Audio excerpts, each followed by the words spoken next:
আসসালামু আলাইকুম ওয়া রাহমাতুল্লাহ। প্রিয় দিনীবেরা, আশা করি আল্লাহ তাআলা একান্ত রহমতে ভালো আছেন। আলহামদুলিল্লাহ। আমরা যারা যুবক আছি, আমরা ভাবতেছি যে এই তো সবাই জীবন শুরু। আর কিছু বয়স হলে তখন আমরা নামাজ কালাম সুন্দরভাবে পড়া শুরু করব, ইবাদত বন্দেগী করা শুরু করব। আমার চেয়ে বেশি পরহেজগার তাকওয়াবান আর কে হবে?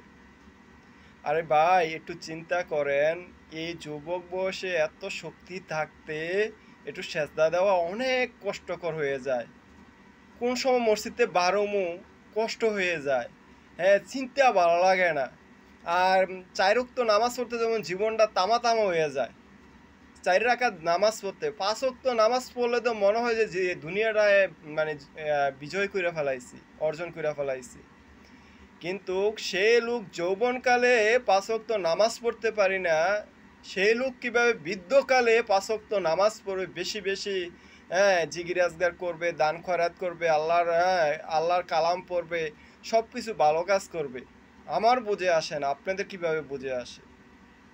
যে যৌবনকালের শক্তি দিয়া ৫ ওয়াক্ত নামাজ পড়তে পারি না, ফজরের নামাজ পড়তে পারি না, ঘুম ত্যাগ করতে পারি না, সে বৃদ্ধকালে কিভাবে, যখন শক্তি থাকবে না, হাঁটুতে কোমরে শক্তি থাকবে না, মাজা ব্যথা থাকবে, বাত ব্যথা, দাঁত ব্যথা, চোখে পাওয়ার থাকবে না, সব কিছু, হ্যাঁ, মানে আপনার ওই আপনার যে লাইটের মেঝে কি যে একটা থাকে, আপনার ট্রান্সমিটার না কি তো একটা থাকে, ওইটার জন্য এনার্জি কমে যায়।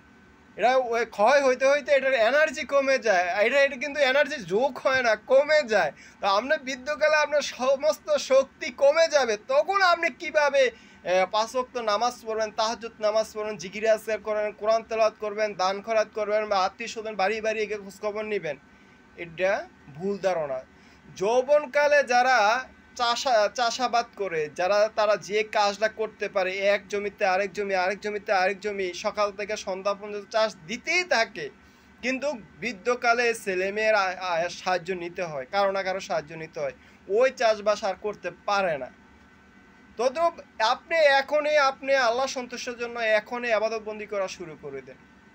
ভাই, আমি প্রায় ভিডিওতে বলি, মরে গেলে কেউ আমাকে আপনাকে স্মরণ রাখবে না। আমার আবাদত বন্দি গিয়ে আমার সব কিছু করে নিতে হবে। ওকে ভাই, আল্লাহ হাফেজ, আসসালামু আলাইকুম ওয়া রাহমাতুল্লাহ।